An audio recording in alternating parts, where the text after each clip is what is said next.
Bismillahirrahmanirrahim. Mohon izin berdiri Bapak Ibu semuanya. Assalamualaikum warahmatullahi wabarakatuh.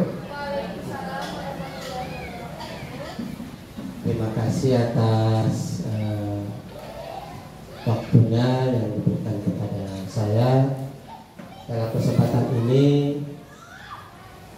saya ucapkan terima kasih kepada pengurus Kompel yang sudah memfasilitasi saya untuk bisa melaksanakan sosialisasi budaya positif sebagai tugas saya di CPK 11 Kota di Jakarta.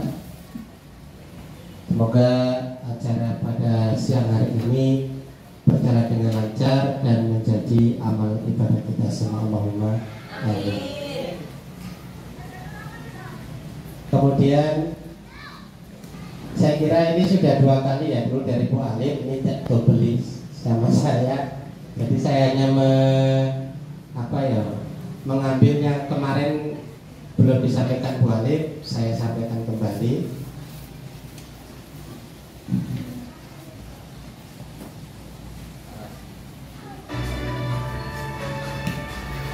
Kita dengarkan sebentar video pengantar dari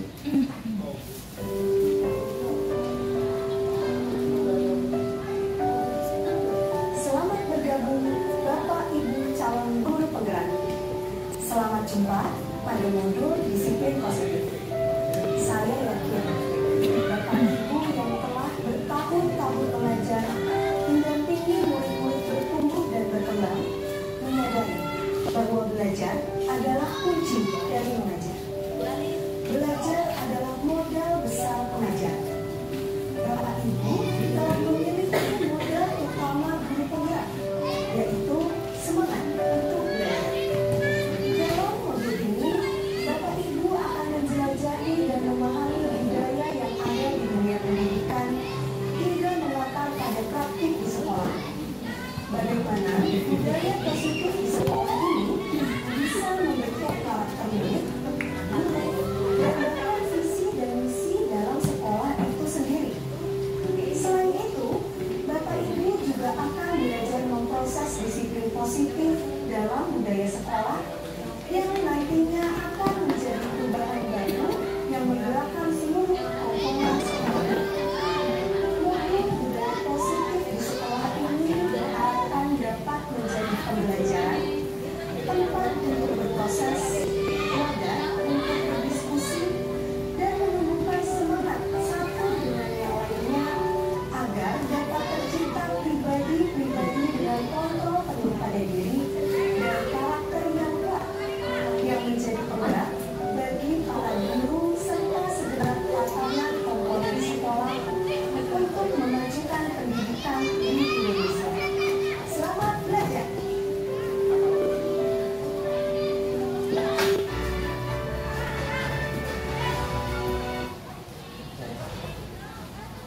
Jadi sebetulnya kita semua sudah punya modal ya. Jadi menjadi guru itu, apalagi yang sudah senior-senior, pasti sudah mengerti tentang budaya positif. Hanya kita refresh kembali, kita segarkan kembali sehingga sebetulnya budaya positif ini bukan kerja satu orang, tapi merupakan ekosistem yang saling terkait, saling terhubung, dan tidak bisa berjalan dengan sendiri. Jadi semua warga sekolah itu harus terlibat di dalam budaya positif ini. Bukan hanya Bapak Ibu guru, tetapi juga seluruh karyawan dan petugas yang ada di sekolah kita ini. Tentang konsepnya, yang pertama kita akan membahas sedikit tentang disiplin positif dan nilai kebaikan universal. Kemudian teori motivasi, hukuman dan penghargaan restitusi. Kemudian ketiga, keyakinan kelas. Saya kira beberapa kelas sudah membuat ini. Nanti saya hanya nyuplik bagian yang mungkin bisa sebagai pendalaman. Kemudian kebutuhan dasar manusia dan dunia berkualitas. Jadi apa sih kebutuhan dasar seorang manusia termasuk murid kita? Kemudian posisi kontrol seorang guru itu sebaiknya ketika menemukan kasus posisinya seperti apa. Kemudian restitusi segitiga segitiga restitusi. Nah, dari bagian ini kita bisa lihat bahwa sebetulnya budaya positif itu ya tadi sebuah ekosistem ya. Dan yang paling kecil itu ada di peraturan kelas, kemudian keyakinan kelas dan lingkungan yang positif. Semua terlibat di dalam pembentukan budaya yang ada di sekolah kita ini. Apa sih disiplin positif itu? Disiplin adalah mempelajari bagaimana cara kita mengontrol diri dan bagaimana menguasai diri untuk memilih tindakan yang mengacu pada nilai-nilai yang kita hargai agar tercapai tujuan mulia yang diinginkan. Seseorang memiliki disiplin diri berarti mereka bisa bertanggung jawab terhadap apa yang dilakukannya karena mereka berdasarkan tindakan mereka pada nilai-nilai kebajikan universal. Nilai kebajikan adalah sifat-sifat positif manusia yang merupakan tujuan mulia yang ingin dicapai setiap individu, seperti yang telah diungkapkan oleh Dr. William Glasser pada teori kontrolnya. Kemudian yang mengatakan bahwa setiap perbuatan memiliki suatu tujuan, dan selanjutnya Diana Gosen mengemukakan bahwa dengan mengaitkan nilai-nilai kebajikan dari seseorang, maka motivasi intrinsiknya akan terbangun sehingga menggerakkan motivasi dari dalam dirinya untuk dapat mencapai tujuan mulia yang ingin. Jadi budaya positif itu tujuannya untuk menimbulkan motivasi intrinsik dari dalam siswa kita, sehingga siswa kita itu melaksanakan peraturan tata tertib itu bukan karena takut, bukan karena hukuman, bukan karena penghargaan, tetapi timbul dari rasa tanggung jawabnya. Ini teori stimulus dan responnya. Ini kadang kita merasa kebutuhan kita itu sama, padahal berbeda. Kemudian semua orang melihat hal yang sama, beda. Setiap orang tidak memiliki pandangan yang berbeda. Kenapa beda pandangannya, beda keilmuannya, dan beda pola pikirnya? Kita mencoba mengubah orang agar berpandangan sama dengan kita. Kita berusaha memahami pandangan orang lain terhadap dunia. Jadi beda antara stimulus dengan teori kontrol. Perilaku buruk dilihat sebagai suatu kesalahan. Sedangkan teori kontrol, semua perilaku memiliki tujuan. Jadi ketika seseorang melakukan kesalahan, sebetulnya pasti dia ingin memenuhi 5 dasar kebutuhan yang ingin dia capai. Ya. Jadi bahkan seorang kriminal pun ketika dia melakukan tindak kriminal itu pasti ada dasarnya. Nah, sebagai pembelajaran dari teori ini, maka kita tidak bisa menjudge bahwasanya kesalahan yang dia lakukan itu pasti salah, apalagi siswa kita. Kemudian orang lain bisa mengontrol saya, hanya Anda yang bisa mengontrol diri Anda sendiri. Jadi kadang kan kita merasa bisa mengontrol orang lain, bisa mengendalikan orang lain, itu salah menurut teori ini ya. Bahwasanya yang bisa mengontrol orang lain ya dirinya sendiri. Kita tidak bisa mengontrol orang lain. Kemudian saya bisa mengontrol orang lain, Anda tidak bisa mengontrol orang lain. Kita tidak bisa mengontrol bahkan siswa kita. Mungkin kita berikan hukuman, kita berikan sanksi, punishment yang berat kepada siswa kita, tetapi itu tidak akan bisa untuk mengontrol siswa kita. Kemudian pemaksaan ada pada saat bujukan gagal. Ini berkolaborasi dan konsensus menciptakan plan-plan baru. Jadi kalau di sini sudah mulai muncul kerjasama atau kolaborasi. Nah ini nilai-nilai kebajikannya, peduli, keterangan, kebersihan dan sebagainya, pengertian. Ini nilai-nilai universal yang bisa kita tanamkan di dalam budaya positif. Menurut Caca Dewantara, di mana ada kemerdekaan, disitulah harus ada disiplin yang kuat. Sungguh pun disiplin itu bersifat self disiplin, yaitu kita sendiri mewajibkan dengan sekeras-kerasnya, dan peraturan yang sedemikian itu harus ada dalam suasana yang merdeka. Jadi murid itu memang harus dimerdekakan, harus diberikan pemahaman bahwasanya peraturan yang akan dibuat itu sebetulnya adalah untuk kepentingan dirinya sendiri. Lanjut, nah ini apa sih bedanya antara hukuman, ya, konsekuensi dan restitusi? Mungkin selama ini kita masih di sini. Ini kemarin juga Pak Hakim saya dengar mau dapat tugas membuat peraturan sekolah. Nah ini, jadi nanti bahasanya bukan lagi bahasa hukuman, tapi sudah menggunakan restitusi. Jadi sesuatu yang menyakitkan terjadi hukuman, konsekuensinya sesuatu harus terjadi. Jadi konsekuensi itu penting. Ketika anak melanggar peraturan, maka kita berikan kesadaran konsekuensinya muncul dari dalam dirinya sendiri, bukan karena dorongan luar. Jadi kembali tadi intrinsiknya. Jadi contoh dalam ucapan peraturannya adalah titik-titik kamu harus. Ini harus. Sementara kalau di konsekuensi, apa peraturannya? Mampukah kamu melakukannya? Sudah mulai, ya, menumbuhkan faktor intrinsiknya. Kemudian kalau restitusi, apa yang kamu yakini, apa yang bisa kamu lakukan untuk memperbaiki masalah. Jadi ketika anak melakukan kesalahan, itu kita tempatkan dulu di dasarnya, itu menstabilkan identitasnya dulu, bahwasanya setiap siswa yang bersalah kita dukung dulu. Apa alasannya melakukan itu? Bahwasanya semua orang pernah melakukan kesalahan, termasuk bapak guru, ibu guru juga pernah melakukan kesalahan.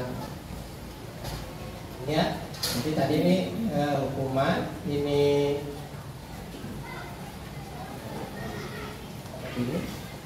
konsekuensi, kemudian ini di restitusi. Nah, nah ini identitas yang gagal. Nah, identitas sukses, coba kita perhatikan. Mungkin bisa nanti kita terapkan di dalam kelas kita. Anak atau murid, anak belajar menyembunyikan kesalahan. Kalau di konsekuensi, murid belajar taat peraturan. Kalau di restitusi, anak belajar memecahkan masalahnya. Jadi contoh siswa terlambat, kita tanya kenapa dia terlambat bermain. Kemudian kita dukung dulu, bahasanya semua orang pasti pernah terlambat. Maka bagaimana kita menyelesaikan masalahnya sendiri. Kemudian mencoba mengontrol anak dengan penguatan negatif, ya, membayar impas kesalahan. Jadi kalau punya kesalahan diberikan hukuman, apalagi sampai membayar uang, gitu kan? Nah itu sebetulnya masih pembentukan identitas yang gagal. Kalau bisa diberikan kepahaman bahwa dirinya sendiri yang pegang kendali kontrol. Jadi anak yang belajar untuk mengendalikan dirinya sehingga dia tidak melakukan kesalahan yang sama.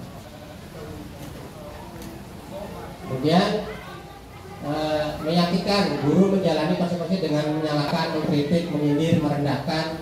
Kemudian kalau konsekuensi, guru menyatakan peraturan, menyatakan peringatan dan menerapkan konsekuensi. Kalau di restitusi, menguatkan. Guru menyebutkan keyakinan kelas, membimbing kerangka acuan berpikir restitusi murid atau anak. Jadi kita arahkan dulu kepada identitasnya, kemudian kita validasi perbuatan yang salah, kemudian kita buat keyakinannya. Nah ini tulisannya nggak terang. Nah ketika membuat peraturan, contoh membuat peraturan keyakinan kelas, maka dibuat dulu tabel T. Tabel T itu tampak seperti, tidak tampak seperti. Nah, yang kita inginkan anak-anak berperilaku seperti tampak seperti, ya, menaati peraturan sekolah, maka tidak tampaknya melanggar peraturan sekolah, membuang sampah di tempatnya yang seharusnya yang tampak, kan tidak tampak membuang sampah sembarangan. Ini kita bahas bersama ketika membuat keyakinan kelas. Jadi setelah tadi anak-anak menyebutkan keinginan kelas yang seperti yang mereka harapkan, kemudian peraturan itu kita simpelkan lagi, kemudian kita bahas bersama dengan tabel T ini. Kalau kemarin di diskusi kami juga ternyata ini bisa digunakan untuk pembelajaran. Di PPKN bisa. Jadi contoh tentang toleransi kita bisa gunakan tabel T, tampak seperti dan tidak tampak seperti. Kalau yang diinginkan yang seperti apa, kemudian yang tidak diinginkan seperti apa. Kemudian tabel Y. Nah, ini saya kira Bapak Ibu guru wali kelas sudah paham semuanya. Saya hanya mengulang kembali. Tabel Y ketika kita membuat peraturannya kelasnya keyakinan kelas tadi, itu kita buat tabel Y-nya. Yaitu apa sih? Terdengar, terlihat, dan berperilaku. Kita arahkan bahwasanya siswa kita itu menerapkannya berperilaku ini. Jadi contoh yang terdengar ya. Selamat siang Bapak, izin masuk ruangan ya. Terlihatnya menghargai pendapat orang lain ketika berbicara, berbagi ketika memiliki sesuatu. Berperilakunya tersenyum pada setiap orang, perjabatan tangan, kemudian berbagi ketika memiliki sesuatu. Di tabel ini juga bisa digunakan untuk pelajaran ya. Jadi contoh yang bersifat afeksi mungkin bisa digunakan. Contoh seperti menjaga kebersihan. Adidiata juga bisa pakai Bu Desi ini tabel Y. Terdengarnya seperti apa? Ayo buang sampah pada tempatnya. Terlihatnya siswa membuang sampah pada tempatnya. Perilakunya siswa terbiasa membuang sampah pada tempatnya. Jadi bisa digunakan juga untuk materi-materi pelajaran. Jadi bukan hanya untuk membuat keyakinan kelas. Yang terakhir, di dalam membuat keyakinan kelas yang harus kita lakukan adalah ini. Ini adalah tahapan kelima dalam membuat sebuah keyakinan kelas, yaitu menumbuhkan rasa tanggung jawab dulu. Dari peraturan-peraturan keyakinan kelas bersama. Jadi yang dinamakan keyakinan kelas itu kan membuat peraturan murid ya dan guru yang berasal dari murid usulnya. Jadi tugasnya guru apa? Dibagi. Yang dari peraturan selesai itu tugas guru seperti apa, tugas murid seperti apa. Maka dengan menumbuhkan membuat tabel ini, kita tempatkan murid kita itu menjadi apa ya, menumbuhkan rasa tanggung jawabnya. Jadi siswa itu mengerti tugasnya seperti apa. Contoh menjaga kebersihan kelas, tugas murid atau tugas guru. Ternyata juga tugas guru juga iya, guru juga menjaga kebersihan kelas dong. Jadi kalau Bapak Ibu guru makan di kelas itu juga harus dijaga kebersihan kelasnya. Murid juga sama. Kemudian datang tepat waktu. Tugas guru atau tugas murid? Guru dan murid seperti itu. Kemudian sopan santun. Tugas guru atau tugas murid? Guru dan murid seperti itu. Jadi di dalam tahap akhir pembuatan keyakinan kelas ini dibuat ya, dibahas oleh dengan guru kelas dan siswanya agar siswanya mengerti betul bahwasanya keyakinan yang di luar itu bukan hanya tugas mereka sebagai murid, tapi juga guru memiliki tugas juga di dalam keyakinan tersebut. Mungkin sampai di sini ada pertanyaan dulu, ada tanggapan? Bu Chandra catat kayak tadi? Enggak. Ada tanggapan? Enggak ada? Sorry ya, jam istirahat ini. Nah ini kita bahas bersama. 5 kebutuhan dasar manusia, ya, udah pasti survival ya. Jadi menurut kita itu absen 2, nanti besok absen 3, pulangnya absen 4. Jadi selama 1 bulan itu anak mendapatkan giliran untuk tampil ke depan. Jadi untuk menumbuhkan rasa kepercayaan diri sekaligus memenuhi kebutuhan dasarnya untuk diakui kemampuannya, diakui bahwasanya dia memiliki keterampilan. Jadi ini lanjut. Nah ini 5 posisi kontrol. Nah, ini saya nggak menampilkan kasusnya banyak. Jadi kalau di sekolah juga banyak kasusnya. 5 posisi kontrol. Coba kita pahami selama ini kita berada di mana, ya? Yang pertama penghukum. Jadi seorang penghukum bisa menggunakan hukuman fisik maupun verbal. Hukuman fisik, apa ya, putus A, apalagi berlari dan sebagainya. Mungkin Bapak Ibu guru pernah nggak mendapatkan hukuman fisik dari gurunya dulu, SD, SMP, TK, SMA? Anda masih ingat? Bu Ida punya pengalaman? Coba gimana Bu? Apa yang pernah Ibu Ida alami? Ibu Ida alami ketika sekolah dulu. Masih ingat sama gurunya nggak? Mau saya sebut namanya Bu? Monggo. Itu ketika terlambat itu Pak. Oh terlambat. Itu mendapat hukuman untuk berlari memutar lapangan. Oh itu ketika SD, SMP, SMA? SMA. Oh SMA. Berapa kali memutar lapangannya? Berapa ya? 3 kali Pak. 3 kali. Itu terlambat dijemput, jadi saya terlambat berangkat sekolah. Oh. Ya pengalaman. Ada lagi yang punya pengalaman dihukum Bapak Ibu gurunya, teman-teman? Teringat nggak? Oh Pak Pur teringat. Oh kejem. Monggo. Gimana Pak? Monggo ceritakan. Mau cerita waktu TK, SD, SMP atau mana? Yang paling dramatis yang Anda alami. Waktu SMA. Oh iya, monggo. SMK karena apa? Bajunya seragam kelas 1. Nah, seragamnya saya belum punya. Karena saya tidak punya kakak, jadi bajunya diberi apa itu namanya lembaran kain baru dijahitkan belum selesai. Masuk MPLS kalau zaman sekarang itu kan harus mengenakan seragam. Saya pinjam teman saya. Pada waktu itu saya sekolah di Semik, teman saya SMA-nya SMA 12 bangun tapan.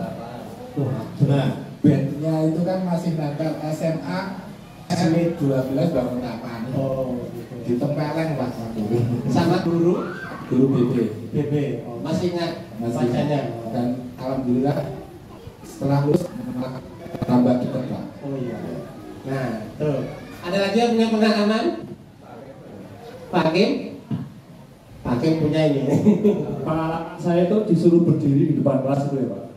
Naik kursi lagi. Berapa lama itu? Sampai pelajaran selesai. Oh gitu. Zaman SD. Oh, SD. SD itu kan dulu kalau nggak telat itu suruh berdiri di depan Pak yang bendera, suruh hormat. Tapi kalau pribadi saya, walaupun saya nggak menerapkan ya, pribadi saya dulu malah membentuk, bener apa yang dikatakan Bu Tris, membentuk. Walaupun memang di zaman sekarang mungkin ada perubahan aturan dan lain sebagainya, jadi dianggap tidak manusiawi, tidak memanusiakan manusia dan lain sebagainya. Tapi hasilnya justru malah kalau saya melihat anak-anak zaman sekarang kok, nah ya manja, bisa yang tidak mandiri dan lain sebagainya. Jadi kalau yang diterapkan ini memang bagus sekali, tapi kalau menurut saya pribadi, walaupun memang ada unsur psikologis yang masuk di dalam bimbingan saat menegur anak dan lain sebagainya, tetapi yang namanya anak itu kalau hanya secara psikologis saja itu diabaikan. Yeah. Kalau menurut saya diabaikan. Contohnya kita hanya menegur, kamu nggak boleh ya besok telat lagi dan lain sebagainya, terus itu pasti besok bisa telat lagi. Kalau tidak ada itu, Tidak ada hukuman ya. Ya.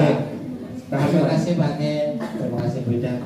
Kalau ada lagi yang ingin menyampaikan, bisa senyum-senyum ini punya mau pengalaman mau ceritakan ini. Oh iya, monggo. Puis dulu ya. Monggo puis, silakan. Terima kasih.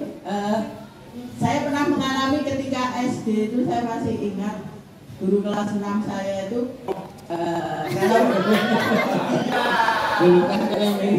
guru kelas 6 saya. Jadi ketika kita mengerjakan soal kok belum selesai itu, bolpennya itu selalu dihentikan saya di sini itu. Dia apa Bu? Dicoblos di sini. Oh. Sampai selesai. Iya, sampai selesai itu. Dicoblosin. Dicoblosin. Saya masih ingat waktu SD seperti itu ya. Jadi Iya, betul-betul zaman SD saya itu benar-benar anaknya memang luar biasa. Ada murid pakai apa itu penghapus kasih. Rumah saya itu Ada itu seperti di kelas barang betul seperti itu. Iya. Ya. Terima kasih. Ya, terima kasih. Frida, monggo. Ini Frida punya cerita nih. Frida ke bagian dulu. Oh, ini. Monggo. Karena sekolah Lurus. Monggo Frida. Punya pengalaman dulu dengan sekolah. saat saya STM. karena STM. Kalau diceritakan mungkin punya ya Pak. Oh, banyak. Yang paling terkesan saja yang masih Dulu SMA Pak. guru SMA. SMA itu kan jajan. Iya. Di SMA itu kan dulu belum ada jajanan yang dianggap tidak sehat. Iya. Dulu jajan nyantai-nyantai ternyata sudah masuk. Sudah masuk jamnya. Kok saya ingat waktu itu guru olahraga saya itu Wah, berolahraga gitu. kayak gini nih, nggak takut saya. Oh, iya. Bremosen.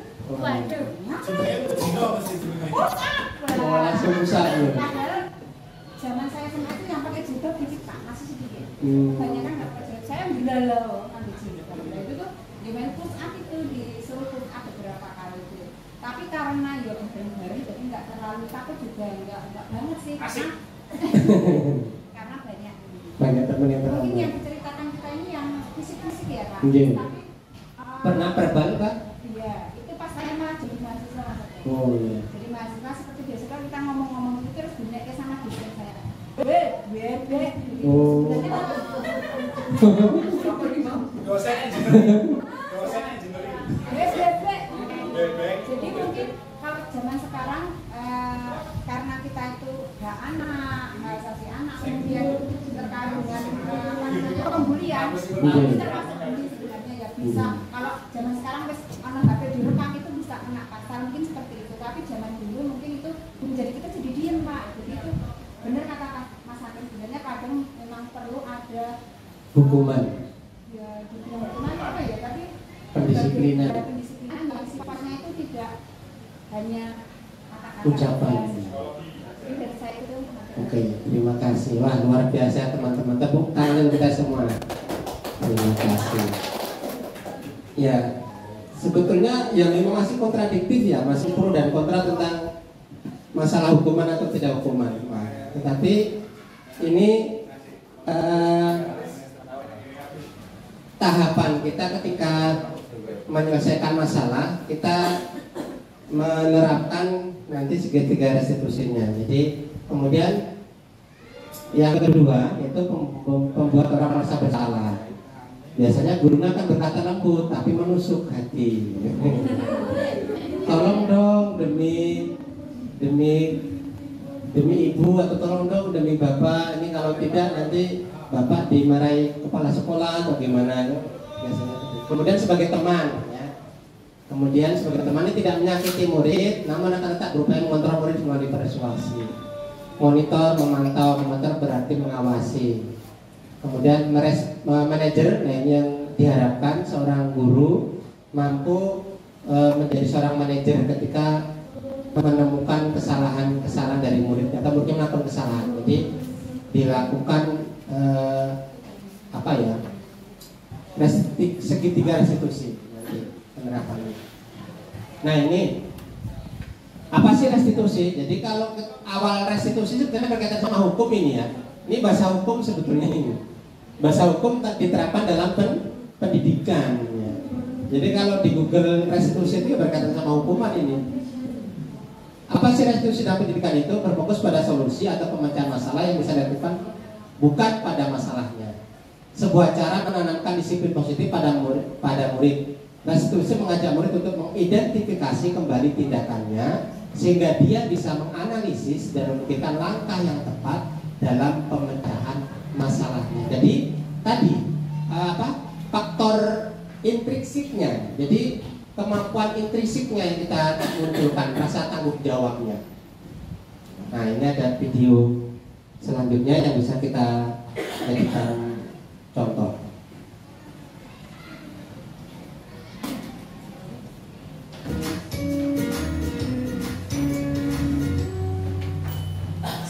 Salam dan bahagia Ibu dan Bapak guru hebat.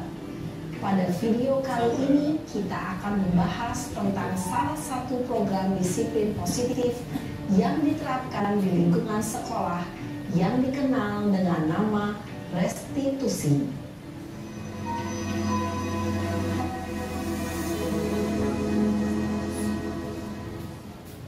Restitusi dikembangkan oleh pakar pendidikan Diane Gosden, berlandaskan pada teori kontrol Dr. William Glasser. Segitiga restitusi adalah suatu proses dialog yang dijalankan oleh guru atau orang tua agar dapat menghasilkan murid yang mandiri dan bertanggung jawab. Pada saat guru di posisi manajer, aspek yang dikembangkan pada murid adalah motivasi intrinsik, sehingga penanaman nilai-nilai kebajikan dapat tumbuh dan berkembang menjadi suatu kebiasaan positif yang akhirnya membentuk karakter murid.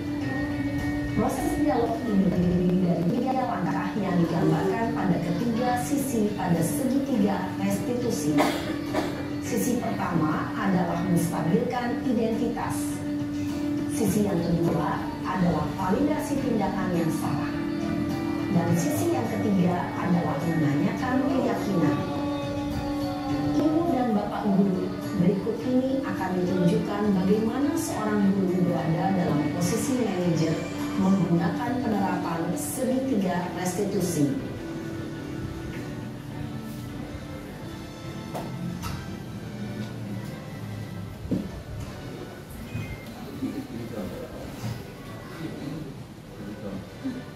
Siang Sarah.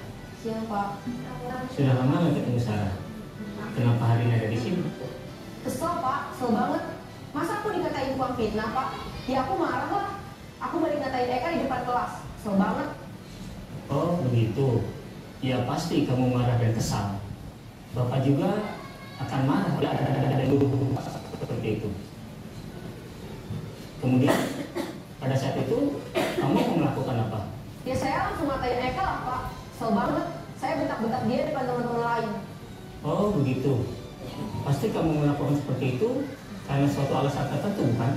Iya lah, masa saya diam saja Pak? Ya saya bela diri lah. Masa saya dituduh tukang fitnah? Ya wajar lah. Mempertahankan harga diri itu sesuatu yang penting buat kamu. Untung kamu tidak bertindak lebih gegabah lagi. Hanya bentak-bentak. Iya Pak. Untung saya masih bersabar dan hanya membentak saja. Sudah gemes padahal. Saya pasti bela diri lah. Ya pasti ya. Tapi kamu memilih untuk tetap bertahan dan bersabar. Kamu memilih untuk tidak berbuat lebih parah lagi, bukan? Iya. Nah, sekarang coba kita lihat lagi tindakan kamu yang bentak-bentak Eka di kelas. Tindakan kamu itu kira-kira sesuai dengan keyakinan kelas atau prinsip kamu tidak? Enggak lah Pak. Capek Pak jadi pemarah. Jadi keyakinan atau prinsip mana yang kurang sesuai dengan keinginan kamu? Ya, saya sebenarnya sangat menghargai orang lain. Mungkin saat itu saya menjadi emosi, jadi tidak menunjukkan sikap itu. Kamu meyakini tidak? Menghargai orang lain itu penting buat kamu. Yakinlah Pak. Iya, setuju. Kita harus saling menghargai. Namun, ada juga keyakinan yang kita sepakati yang perlu kita jalankan apabila kita sedang marah, bukan? Ya, saya bisa lebih proaktif, mulai dengan diri sendiri. Saya bisa jadi lebih bersabar, mengambil waktu jeda untuk berpikir mau apa selanjutnya. Kira-kira kamu bersedia memperbaiki masalah ini tidak? Bersedia Pak. Kalau kamu memperbaiki masalah ini, kamu akan menjadi orang seperti apa? Saya akan jadi orang yang bertanggung jawab kali ya Pak. Dan senantiasa proaktif. Iya. Menurut kamu, bagaimana rasanya menjadi orang seperti itu? Ya nyaman lah, bangga bisa bersabar dan nahan diri. Baiklah kalau begitu. Yuk kita pikirkan bagaimana memperbaiki masalah ini.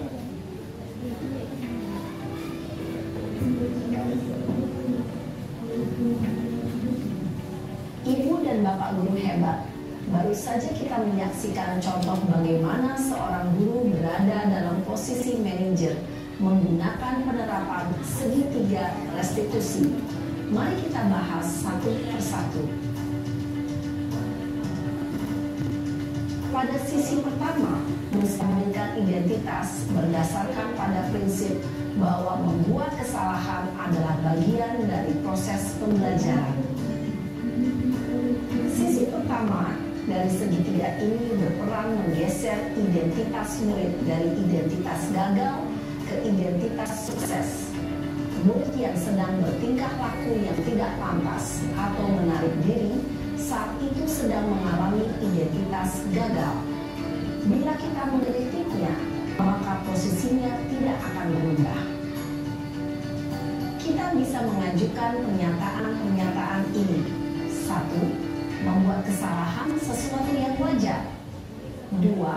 Manusia tidak ada yang sempurna. 3. Kita bisa memperbaiki masalah ini. 4. Saya tidak menanyakan kesalahannya.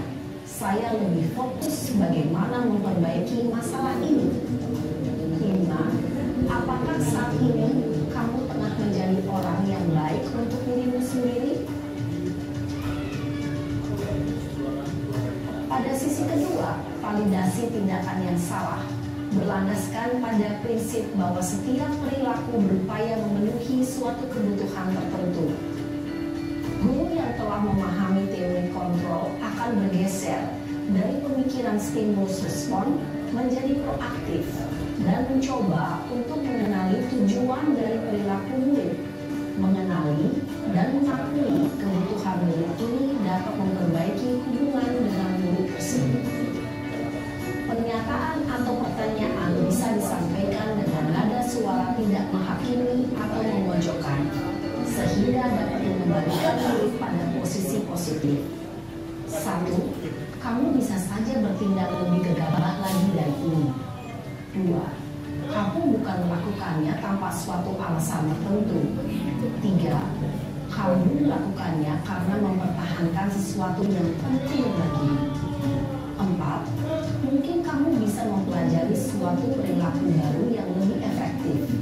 Bersediakah kamu mempelajarinya? Selanjutnya, kita akan simak sisi terakhir, yaitu menanyakan keyakinan. Teori kontrol menyatakan bahwa pada dasarnya kita termotivasi secara intrinsik. Pada saat perilaku yang salah telah divalidasi dan identitas sukses telah stabil, maka murid telah siap mengaitkan keyakinan-keyakinannya dengan tindakannya yang salah, dan pemikirannya telah bergeser ingin menjadi orang yang dituju. Pertanyaan-pertanyaan ini dapat mengaitkan keyakinan-keyakinan yang dianut murid. 1. Sebagai keluarga atau kelas, apa yang kita yakini? 2.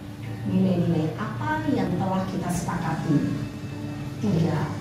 Seperti apa gambaran sebuah kelas yang ideal bagi kamu? 4. Kamu ingin menjadi orang seperti apa?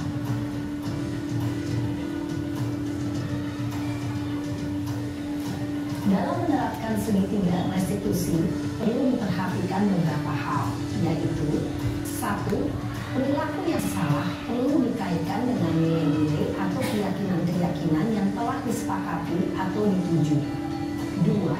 Kesediaan orang yang melakukan kesalahan untuk memperbaiki masalah. 3. Pemecahan masalah sebisa mungkin relevan atau memiliki hubungan dengan masalah yang ada. 4. Usaha perlu ada. Itu tadi contoh penerapan segitiga restitusi. Saya kira untuk Salam dan bahagia Ibu dan Bapak guru hebat. saya kira penerapan restitusi ini bukan hanya untuk siswa. Jadi ketika kita ada masalah dengan anak kita di rumah, dengan keluarga kita, itu bisa kita gunakan juga. Artinya bahwasanya setiap orang melakukan kesalahan itu pasti ada sesuatu yang mendasarinya, ada motivasi fisiknya. Jadi bukan semata-mata kesalahan murni tanpa alasan. Saya kira itu yang tentang segitiga intrinsik. Kita lanjutkan. Nah, ini tadi segitiga restitusinya. Nah, sekarang kita bahas tentang ini. Saya sisipkan juga materi PPG-nya. Sorry saya sisipkan. Jadi ini saya agak penting karena sekarang kita itu menghadapi ini loh, generasi Z. Generasi Z atau sekarang generasi Alpha ya. Generasi Alpha itu yang lahir di atas tahun 2012, termasuk murid kita sekarang berarti kan sudah generasi Alpha.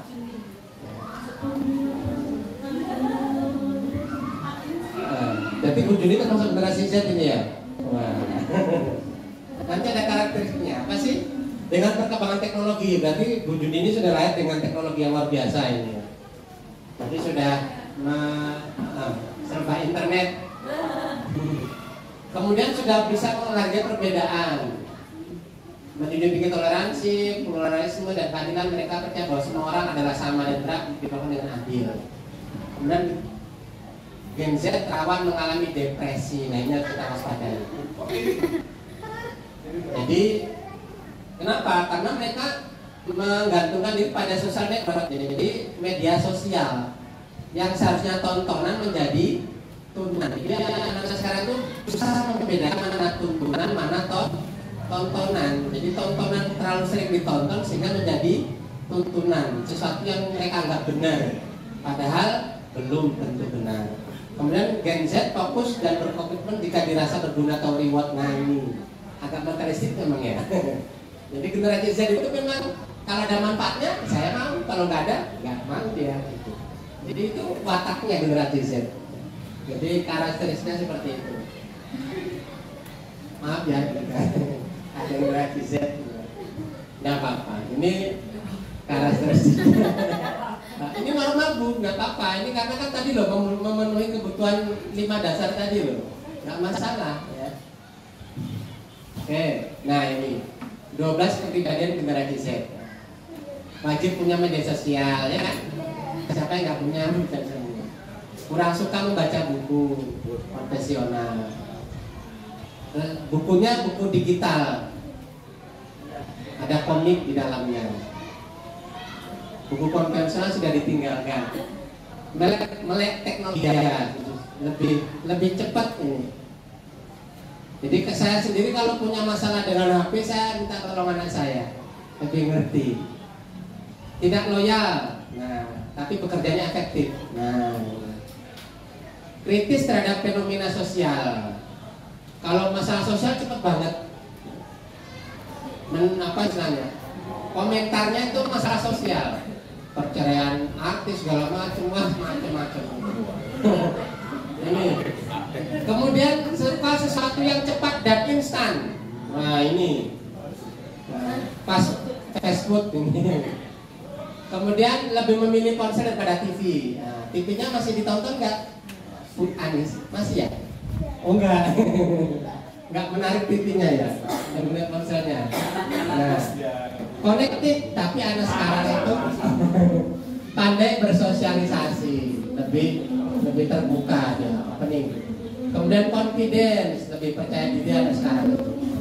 Kemudian berpikir out of the box. Nah ini, kadang kemarin saya ditampilkan satu karakter itu bingung saya, yang bisa jawab teman-teman generasi Z semua.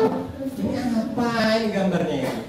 Jadi dikasih gambar benda kipas, kemudian ada huruf K1, kemudian tangan, cari pasangan. Kok bisa ini? Nemunya kemana itu? Generasi Z yang pintar. Kenapa? Karena berpikir out the box. Yang dia lihat itu tidak yang dia perhatikan. Jadi dia bisa keluar dari yang dia perhatikan. Kemudian kreatif, aktif, dan dinamis.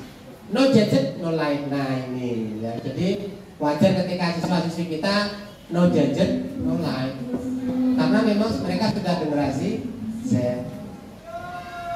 Tapi harus juga dibatasi. Karena kalau sekolah kalau undang-undang tetap tidak boleh gunain ya. Tetap tidak boleh untuk membawa HP ke sekolah. Regulasinya sesuai kebutuhan. Enggak ada larangan. Jadi itu ya, teman-teman berarti ada yang generasi Z ya, nggak apa-apa. Harus berbaur. Ada yang generasi Alpha belum ya? Bahasa Alfa tadi di atas 2013, 2012 ya. Kemudian ini ke depan jika ada sesuatu yang tidak berkenan saya mohon maaf sebelumnya.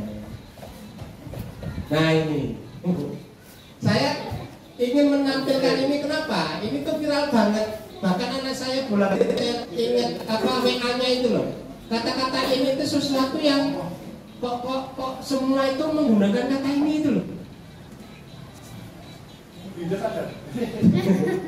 Jadi kok bisa itu? Nah, coba kita cari apa sih? Nah ini nggak jelas ya.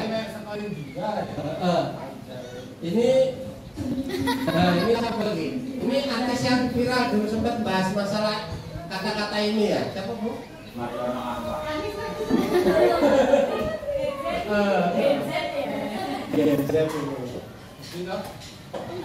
Nah ini ternyata ada yang mengatakan asalnya dari kata ini sebetulnya Pantura. Orang Pantura ada ke sini? Ada ya? Adakah orang Pantura? Tapi bukan Pantura ya? Kebumen? Bukan ya? Pantura. Katanya itu kata-kata dari orang nelayan Pantura sana ya? Pokoknya saya konfirmasi. Nah ini, kalau merujuk pada Kamus Besar Bahasa Indonesia, kata-kata itu sebetulnya artinya ini saluran. Gak nyambung ya? Tapi muncul di KBBI itu kayak ini saluran. Tapi maksud adalah sebuah saluran air. Nah ini juga dapat diartikan sebagai kanal yang dibangun tidak dapat digunakan lagi untuk lalu lintas kendaraan air yang besar. Namun tentunya arti kata ini dalam KBBI bertentangan dengan yang biasa digunakan dalam bahasa gaul. Pasalnya kata ini dalam bahasa gaul berasal dari plesetan kata ini. Kira-kira ya. Jadi kok cepat nah ini. Jadi benar Bu Lutfi ya apa? Jadi Lutfi Abigail mengatakan kosakata yang tidak sopan, termasuk umpatan sopan, mengumpat tapi sopan. Mengumpat tapi sopan, halus ya. Apa terjadi di teriakannya? Nah ini Maman S. Mahayana mengomentari. Jadi orang Indonesia itu kasihan dengan binatang yang satu ini, dijadikan olokan ya. Hewannya nggak bersalah, dijadikan umpatan. Jadi meski disamakan dengan kata lebih halus, nah ini halusnya banyak 1, 2, 3. Masih ada saja yang menggunakan kata mata kuda. Oke. Ya ini mohon ketika Bapak Ibu guru menemukan muridnya mengatakan ini langsung di apa ya, langsung dijelaskan sehingga mereka tidak terbiasa. Nah ini kalau Bu apa ini sedang perasaannya bagus ya kan, ini netral good, sautik, nah ini lawful netral, ini perasaan-perasaannya ini. Wah ini sedang marah ini, keluar ini. Wah ini.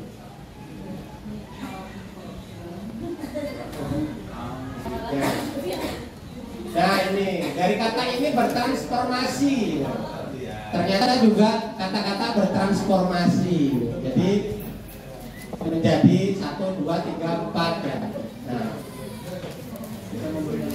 Nah ini asalnya ini kasihan ya. Banyak banget ini. Apa ini? Ya. Ayo. Ya. Kalau menemukan murid kita ngomong seperti ini tolong dijelaskan ya. Bahwasanya ini adalah plesetan dari apa lagi? Ada lagi yang harus? Oh, ada kamu sebar lagi. Apa Bu Anis?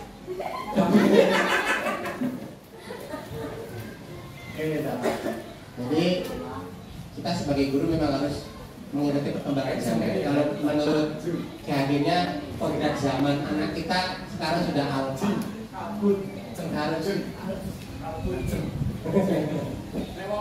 Oke, kita ganti ucapan-ucapan tadi dengan ini ya. Bila gembira, alhamdulillah, udah biasa kan? Bila gembira alhamdulillah, bila terlupa astagfirullah, terkejut. Jangan tadi diucapkan. Apesnya nanti kita sudah punya anak terbiasa ucapan itu, anak kita tiru. Bisa dari orang tuanya, kadang dari media sosialnya. Ya, mukjizat adalah kain jambu apa? Oh iya, sama juga. Nah ini pesan dari Pak Maimun Bude ya. Ini penting. Dan teman-teman nggak berpikir berat. Yang paling hebat dari seorang guru adalah mendidik, dan rekreasi yang paling indah adalah mengajar. Ketika melihat murid-murid yang menjengkelkan dan melelahkan, terkadang hati teruji kesabarannya. Namun hadirkanlah gambaran baru. Nanti kamu hanya marah-marah. Jadi maunya pintar. Jadi kalau nggak pintar marah. Harus bisa. Nanti kamu hanya marah-marah. Tapi ketika melihat gurumu tidak pintar, jadi kalau nggak pintar marah-marah, ikhlasnya jadi hilang. Yang penting niat menyampaikan ilmu dan mendidik. Masalah muridmu kelak jadi pintar atau tidak itu tergantung Allah Subhanahu wa Ta'ala. Kita nggak bisa membuat murid kita pintar. Jadi jangan merasa kita menjadi guru hebat ketika membuat murid kita pintar. Murid kita sebenarnya sudah cerdas, pintar. Kita hanya mengolesnya. Kalau mengoles batu permata menjadi yang mahal itu luar biasa. Tapi bagaimana mengoles batu biasa menjadi intan permata. Oke, terima kasih. Mohon maaf atas segala kekurangan. Mungkin ada tanggapan dari Bu. Nah, yuk. 30 detik.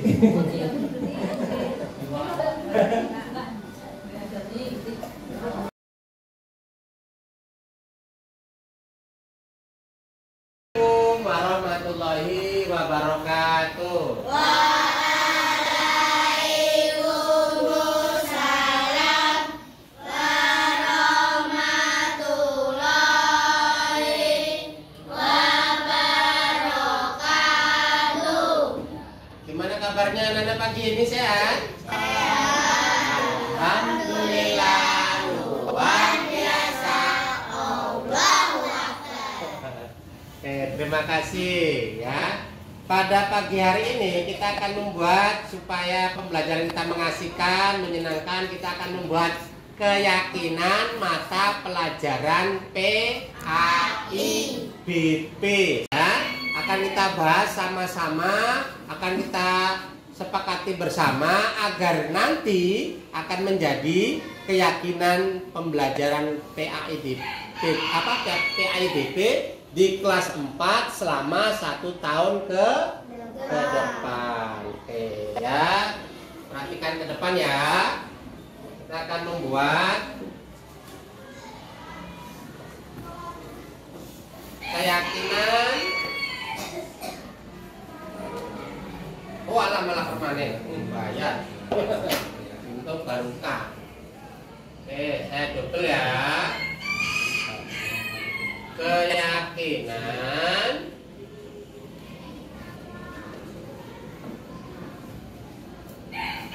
mapel PAIBP. Nah, oke. Nanti kalian menyempurnakan kalimat ini ya. Saya ingin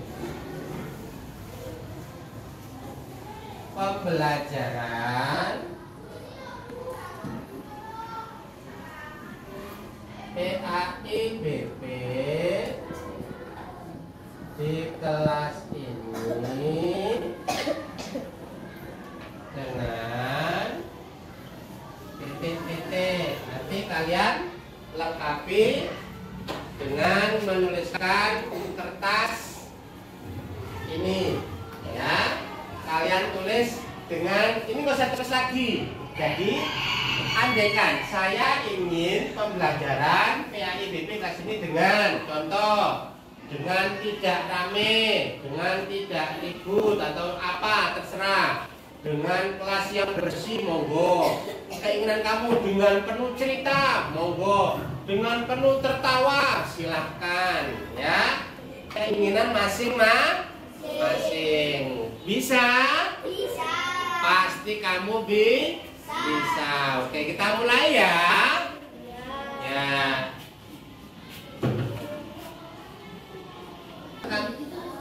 Yuk.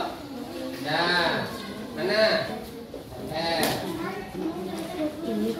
Tulisnya agak ke bawah ya, jangan ke atas banget. Ini Pak Cipto kalau ke bawah nempelnya bingung. Ya, mana? Tulisnya agak ke bawah yuk, dibalik yang belum. Ini Pak Cipto nggak bisa anu ini.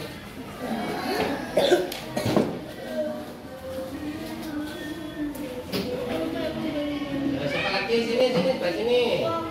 Nah. Siapa lagi lanjut? Sini ada sudah? Hanya sudah? Yuk.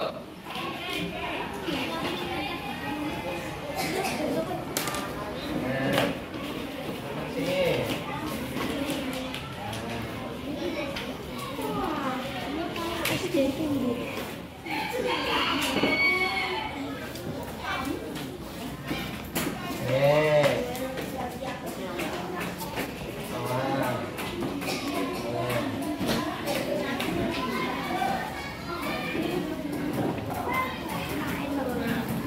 Siapa lagi sini? Sudah ada yang sudah selesai? Asma sudah? Ya, maju. Azra? Yuk, maju. Aku sudah. Sudah? Ayo maju. Nah, sini. Sini. Sebelahnya. Nah, sini.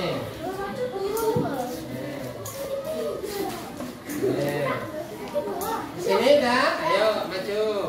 Lanjut ke rekamnya Mas. Sini, sini. Sini. Ya, nggak ada yang salah. Ya, lanjut. Iya. Nah, ya. Sini satu lagi. Sini, ke sini. Ada lagi yang belum? Ada yang belum? Yuk, maju, maju, maju. Maju. Ya, ke bawah. Bawahnya barangnya, bawah, bawah. Ini.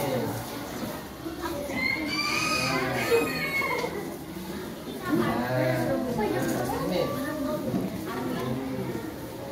Di sini, ke sini. Sini, awas sini. Megang.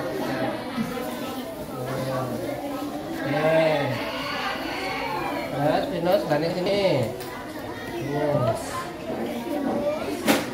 Nah, yang sudah duduk ya. Terus ini bawahnya.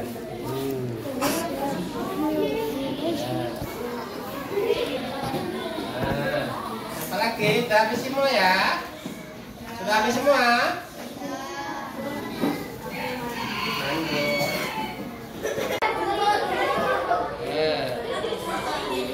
Ingat, tidak boleh menyakiti. Gunakan dengan cara-cara yang cerdas.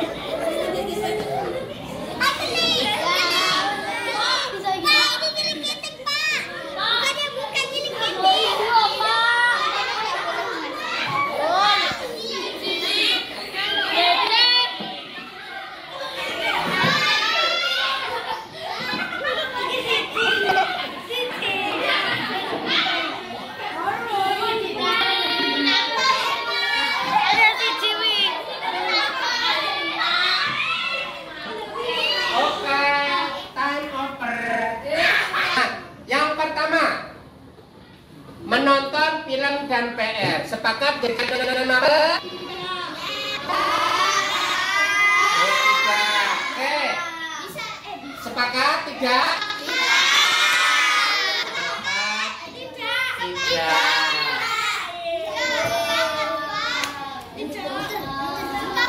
Lanjut. Pelajaran agama berisi tentang cerita Nabi.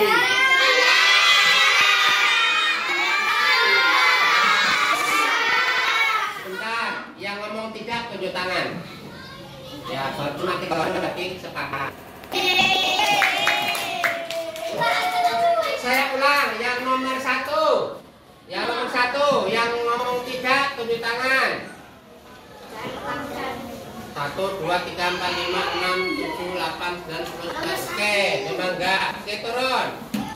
Yang dengan permainan yang tidak setuju tunjuk tangan. Oh, Zaki sendiri. Nggak seneng main DM, senengnya kreatif ya. Kira gelem. Berarti gelem tak ada tenan. Nando.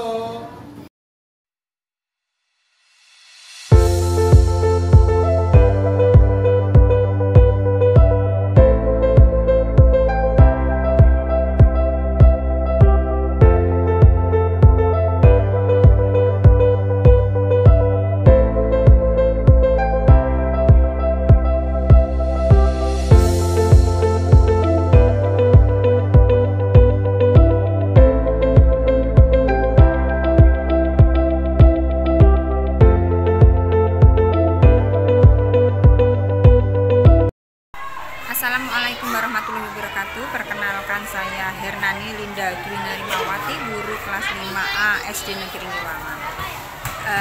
Kami mengucapkan terima kasih kepada Bapak Sucipto yang sudah melaksanakan diseminasi kepada guru-guru SD Negeri Ngiwangan.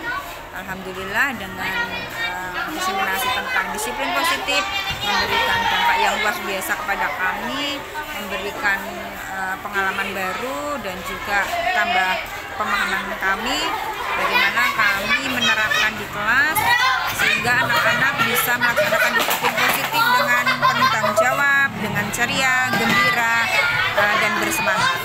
Demikian dari saya, tetap semangat untuk Bapak Sucipto sebagai calon guru penggerak. Terima kasih. Wassalamualaikum warahmatullahi wabarakatuh.